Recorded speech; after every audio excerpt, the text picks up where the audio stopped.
Hello welcome guys, Jat में आपका बहुत बहुत स्वागत है। तो फाइनली आज मैं लेके आई हूँ वो इम्पोर्टेंट वीडियो जिसका सबको इंतजार था और मुझे भी था। आज मैं आपको शेयर करने वाली हूँ मेरे पास कितनी बुक है और कितनी बुक से मैंने प्री में 73 स्कोर किया है। हालांकि अभी फाइनल रिजल्ट नहीं आया है, पर प्री के अकॉर्डिंग मेरा जितना भी रहा है मैं आपको सारी चीज़ें बताने वाली हूँ आज इस वीडियो में। तो ये वीडियो स्किप नहीं कीजिएगा और सबसे पहले वीडियो को लाइक कर दीजिए, चैनल को सब्सक्राइब कर लीजिए। तो जैसे कि गाइस आपको इंट्रो देख के समझ आ गया होगा कि आज की वीडियो किस टॉपिक पर होने वाली है। तो फाइनली मैं ले आई हूँ अपना बुक का जो भी फैला रहा है आपको दिखाने के लिए कि मैंने प्रीलिम्स से किसके शौक से पढ़ी है। तो आप लोग मुझे सजेस्ट कर सकते हैं कि जो मैंने इस बार गलती की है, जो बुक मैंने ना ली हो और आपने ली हो और आपको लगा हो कि ये तो होना बहुत बहुत ज़रूरी है, तो वो बुक आप मुझे सजेस्ट कर सकते हैं। और जो मेरे लिए यूज़फुल ना हो, जो मेरे फालतू में टाइम वेस्ट करके पढ़ा रही हो, वो बुक भी आप मुझे सजेस्ट कर सकते हैं। तो आप देख लीजिए मेरा प्रीलिम्स का भंडारा, प्रीलिम्स और मेंस दोनों का ही है। तो मैं आपको सबसे पहले मैं आपको दिखाने वाली हूँ मोस्ट कॉमन बुक जो सबके पास मिलेगी, वो है ये परीक्षा धाम की बुक। कैमरे में उल्टी दिखती है, ये है पिंक वाली परीक्षा धाम MCQ वाली। ये आप देख सकते हैं, मैंने इसको पूरा रंगीन कर रखा है अपनी पढ़ाई से। तो ये बुक जब मैंने ली थी जब अपने फर्स्ट अटैम्प्ट में ली थी, और हाँ फर्स्ट अटैम्प्ट में ली थी, और ये मुझे लगता था कि सारे क्वेश्चन इसी से बन जाएंगे MP के। तब मेरे पास MP की ये वाली परीक्षा धाम नहीं थी। सोचो मैंने फर्स्ट अटैम्प्ट कैसे दिया होगा जब मैंने MP ढंग से नहीं पढ़ी थी। फिर सेकंड अटैम्प्ट में मैंने ये नहीं ली, ये मेरी दोस्त ने खरीदी थी तो मैंने उससे मांग ली और आज तक मैंने उसको ये बुक रिटर्न नहीं किया। अगर वो वीडियो देख रही है तो बहन कमेंट कर दे और लाइक कर दे। तो ये बुक मेरी फ्रेंड की थी जो कि MPPSC की तैयारी में आना चाहती थी, लेकिन फिर कुछ कारणवश वो आ नहीं पाई और उसने बुक ले ली थी मेरी तरह, मैंने ही ला कर दी थी, तो फिर मैंने ही वापस ले ली। देन इसके बाद मैंने इस बुक से पढ़ाई की। ये कौन सी बुक है? हाँ पॉलिटी, ये है घटना चक्र पॉलिटी की। तो ये बुक मैंने अभी जनवरी में ही ली थी। तो मैंने कहीं किसी ने मुझे सजेस्ट किया कि आप ये बुक ले लीजिए, इससे आपका पॉलिटी के जो MCQ हैं वो सही लग जाएंगे, और हुआ भी ये। तो पॉलिटी की ये वाली बुक ने मुझे बहुत हेल्प की है। अगर आपने ये बुक अभी तक नहीं ली है तो आप प्लीज़ इसको एक बार ज़रूर ट्राई कीजिएगा। ये घटना चक्र वाली बुक ये बहुत अच्छी, आपको बहुत हेल्प करेगी पॉलिटी में MCQ लगाने में। देन ये हम बात करते हैं, ये उसकी बुक है, दिखाती हूँ। ये है घटना चक्र की हिस्ट्री वाली जो बुक आती है MCQ वाली। तो ये भी मैंने ली थी। तो एक्चुअली हुआ क्या ना, ये मुझे पहले नहीं पता था कि घटना चक्र की ये जो बुक्स आती हैं ये अलग अलग सब्जेक्ट वाइज आती है। मुझे लगता था कि मंथली चलती है और सिर्फ करंट अफेयर्स के लिए आती है, तो तब मुझे पता नहीं था। तो इससे पहले मैं कभी ले नहीं पाई। तो इस वाले अटेम्प्ट में मैंने ट्राई किया कि मैं ये वाली बुक लूँगी, और मैंने ली। और मैंने जब पढ़ी तो मुझे लगा ओह गॉड अच्छी बुक है, ये आप ले सकते हैं, लेकिन प्रीलिम्स के 6 महीने 8 महीने पहले लीजिएगा ताकि आप उसको सही से पढ़ पाएँ और समझ पाएँ। तो ये हिस्ट्री के साथ इसका NCERT वाला जो सार है, ये वाली बुक इसके साथ फ्री रहती है। इस पर लिखा है NCERT सार प्राचीन इतिहास निःशुल्क। तो ये आप लेंगे तो ये आपको मिल जाएगी। तो ये भी अभी मैंने हालांकि पूरी नहीं पढ़ी है, जितना मुझे प्रीलिम्स के सिलेबस से मैच हुआ था वो चीज़ें मैंने उसकी पढ़ी हैं। देन हम बात करते हैं हमारी सबसे कॉमन बुक, ये है सामान्य ज्ञान की हमारी ल्यूसेंट, जो कि पढ़ना ज़रूरी होता है, आपको तो पता ही होगा। तो इसके बारे में बताने का कोई मतलब नहीं है, क्योंकि ये तो हर एस्पिरेंट के पास होती है, क्योंकि प्रीलिम्स बोलते हैं ना इसके बिना निकलता नहीं है। तो ये भी मैंने अभी न्यू वाली ली है, पुरानी वाली ये मेरे पास बहुत पुरानी थी, 8-10 साल पुरानी। फिर ये मैंने 2024 वाली ली है अभी। इसके बाद हम बात करते हैं इसकी, ये है हमारी बुक करंट अफेयर की एग्ज़ामपीडिया वाली, जो कि आपको भी पता है ये वार्षिक मतलब साल में एक बार जो आती है वो वाली बुक है। तो ये भी मैंने अभी जनवरी में ली थी, क्योंकि ये जनवरी में ही लॉन्च हुई थी। और एग्ज़ामपीडिया वालों ने ये दावा भी किया था कि उनकी बुक से 25 क्वेश्चन आए। तो आप समझ सकते हैं कि ये हेल्पफुल तो बहुत है, और मैंने इसको पूरी पढ़ ली थी एग्ज़ाम से पहले, इसने बहुत हेल्प की। ये है सारांश के नोट्स यूनिट 6 का PDF, जिसका मैंने वो निकलवा के रख लिया था प्रिंट, और ये प्रिंट मैंने 4-5 बार ऐसे रिवाइज़ कर लिया था एग्ज़ाम से पहले। तो अगर आप PDF से नहीं पढ़ पाते तो आप PDF का प्रिंट निकलवा लीजिए, वो भी आपको बहुत हेल्प करेगा पढ़ने में। देन हम बात करते हैं ये स्पेक्ट्रम की, जो कि मैंने आपको बताया मैंने तैयारी में सबसे पहले स्पेक्ट्रम और लक्ष्मीकांत ली थी। तो दिखाती हूँ, ये थी वो लक्ष्मीकांत, ये इसका एडिशन 6 था, और ये थी वो स्पेक्ट्रम जिसकी हालत आप देख सकते हैं ये क्या हो गई है। अब ये पढ़ के तो नहीं हुई है, तो पता नहीं क्यों वो हो गई है ऐसी हालत उसकी।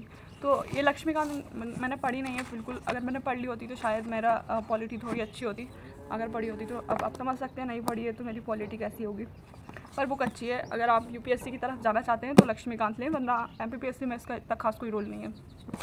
देन हम बात करते हैं यूनिट 9 के लिए। यूनिट 9 के लिए ये बुक ली थी मैंने परीक्षा धाम की, और इसी से पढ़ा, और इसी से जो भी पढ़ा, अब क्या पता कितना क्या आया, पर अच्छी बुक है, ये भी पढ़ सकते हैं आप इससे।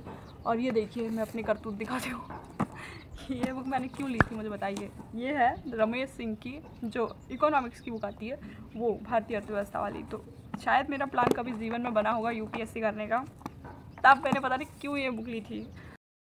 फिर मैं बताती हूँ आपको कि मैंने यूनिट 10 कहाँ से की थी। ये क्या हुआ, सॉरी गाइस, बुकों का हाल बहुत बुरा हो गया है। पढ़ने वाले बच्चों की बुक कुछ ऐसी ही दिखाई देती हैं। तो हाँ, अभी मैं बताती हूँ कि सबसे पहले तो मैं आपको बताती हूँ यूनिट 10 का क्या फंडा था। यूनिट 10 देखो बहुत, एक तो सिलेबस में न्यू ऐड हुआ था, तो मैंने तो कुछ तो मैंने वो जो सारांश आप जानते होंगे सारांश वालों को, उनके PDF पढ़ी थी क्योंकि मैंने उनका बैच ले रखा था। और फिर मैंने ये पढ़ी थी ये बुक। अब ये बुक कैसी बुक है, ये बुक पता नहीं आपको उधर मिलेगी कि नहीं, मिलती तो होगी। कह रही है विनर्स वालों की। तो विनर्स वालों ने एक टेस्ट ऑर्गेनाइज़ कराया था, पता नहीं कब, आज से 1-2 साल पहले। तब मैं उस टेस्ट में गई थी, वहाँ पे उन्होंने बुक डिस्ट्रीब्यूट की थी। इंदौर वालों को तो पता ही होगा बहुत अच्छे से। तो तब वहाँ पे वो 2 बुक मिली थी, एक ये मिली थी और एक ये मिली थी GK वाली। तो ये तो मैंने ज़्यादा पढ़ी नहीं है, पर ये मैंने यूनिट 10 का इसका भरपूर यूज़ किया। आप इसकी हालत देख के समझ सकते हैं। ये देखिए इसके पेज अलग कर दिए मैंने, इतना पढ़ा इसको। तो ये बुक ने भी काफ़ी हेल्पफुल रही है क्योंकि यूनिट 10 की थी। और इसके बाद मेरी कुछ बुक, जैसे कि एक जो हिंदी ग्रंथ अकेडमी की बुक आती है वो मैंने ली थी, जो उसका लास्ट एडिशन था, अभी तक न्यू आया नहीं है। तो वो भी अभी मेरे पास है। वो कुछ बुक्स मेरी लाइब्रेरी में रखी हुई है, एकदम मुझे याद भी नहीं आ रहा है। तो अभी गाँव पे मेरे पास इतनी बुक है। और ये SPD वगैरह है। और एक यूनिट 10, जब वो वाली यूनिट 10 थी, जब जिसमें आयोग आते थे, तो वो ये बुक थी, इससे पढ़ सकती थी। पर तो तब ये बुक मुझे दिसंबर में मिली थी। दैन इसके बाद जनवरी में शायद वो सिलेबस चेंज हो गया था 2022 में। तो ये भी मुझे फ्री में ही मिली थी। कॉलेज में एक टेस्ट हुआ था, तो दर्पण वालों ने करवाया था। दर्पण इंस्टीट्यूट वालों का बहुत अच्छे से जानते होंगे, तो उन्होंने करवाया था, तब उन्होंने ये बुक दी थी। तो ये कुछ बुक्स तो मुझे ऐसी, एक मेरे को गिव अवे में भी। और इसके अलावा ये तो हो गई सारी बुक्स वाली बात। और इसके अलावा जो मेरी कोचिंग के नोट्स हैं वो कुछ बहुत ऐसे उसमें बने हुए हैं। इस तरीके से दिखा देती हूँ। ये मेरी राइटिंग है बहुत प्यारी सी, हिंदी की राइटिंग। मैं एक्चुअली हिंदी मीडियम से हूँ, तो ये नोट्स मैंने बहुत ही अच्छे से बनाए और इनको रिवीजन भी किया। तो ये मेंस के नोट्स मेरे पास बहुत अच्छे बने हुए हैं, क्योंकि राजीव सर ने बनवाए थे। इसके बाद मेरे साथ रहती है ये छुटकू सी डायरी मेरी, जिसमें मैं कुछ भी लिख सकती हूँ, जो भी मुझे करना होता है। टारगेट जिसमें लिखा हुआ है 16 दूनी 8 = 10। तो इसके बाद मेरे को जो भी मेरे डेली के टारगेट्स होते थे वो मैं इस तरीके से यहाँ पे लिख लेती थी। तो आप समझ सकते हैं ये कि बहुत ज़रूरी होता है MPPSC एस्पिरेंट को अपना डेली रूटीन बनाना, वरना आप भूल जाते हैं कि आपको क्या करना था और आप फिर कुछ भी उठा के पढ़ने लगते हैं। इसके अलावा मेरे पास एक और ये डायरी भी थी, जिसमें मैं अपने बड़े बड़े टारगेट लिखती थी। मेरे पास अपनी 2-3 डायरियाँ हैं जो कि मैं मेंटेन करके चलती हूँ। और मैं आपको दिखा देती हूँ कि और मैं क्या क्या पढ़ती थी। ये मेरी पुरानी वाली ल्यूसेंट की आप हालत देख लीजिए क्या हो चुकी है। ये बहुत ही पहले की है, एकदम 8-10 साल पहले, जब मैंने शुरू भी नहीं की थी तैयारी, तब मेरे पास ल्यूसेंट थी। तो बस अभी मेरे पास इतना ही कंटेंट है। बाकी मेरे बहुत सारे नोट्स हैं, अलमारी भर के रखे हुए हैं, जो कि मैं कुछ मेंस के हैं, कुछ प्री के हैं। तो जो प्री के हिसाब से थे वो मैंने रिवीजन किए थे, मेंस के मैंने अब तक खोल के नहीं देखे हैं। अब मैं करने वाली हूँ मेंस की तैयारी बहुत ही अच्छे से। और मेरे पास एक ऑफ़र भी आया है, जो मैंने एक टेस्ट दिया था हमीदिया कॉलेज वाला, तो उस पर मेरे को फ्री कोचिंग का ऑफ़र आया है, जो कि चलती है भोपाल कलेक्ट्रेट के द्वारा। अभी मुझे समझ नहीं आ रहा है मुझे उसमें जाना चाहिए या नहीं जाना चाहिए, क्योंकि वो चलती है सुबह 8 से 11 के बीच में, और मेरा घर बहुत दूर है, तो मैं डेली अप डाउन कर नहीं सकती हूँ। तो अभी मैं सोच रही हूँ वो ज्वाइन करूँ या ना करूँ। हालांकि वहाँ पे प्री एंड मेंस दोनों की 2026 की तैयारी चल रही है, और बहुत अच्छे से वो लोग तैयारी कराते हैं। वहाँ पे रिटायर्ड ऑफिसर्स आते हैं, और वहाँ हर हफ्ते एक सेशन होता है DSP प्रदीप कुमार सर का। तो मेरा बहुत मन है जाने का। आप देखते हैं मैं क्या डिसाइड करती हूँ, जा पाती हूँ या नहीं जा पाती हूँ। आपको दिखा देती हूँ, ये देखिए, एक वीडियो शूट करने के लिए मैं इन सब सारी बुक्स को छत पर लेकर आई थी, ताकि शांति से यहाँ दिखा पाऊँ। और आपको वीडियो कैसी लगी, वीडियो को लाइक कर दीजिए, चैनल को सब्सक्राइब कर लीजिए। और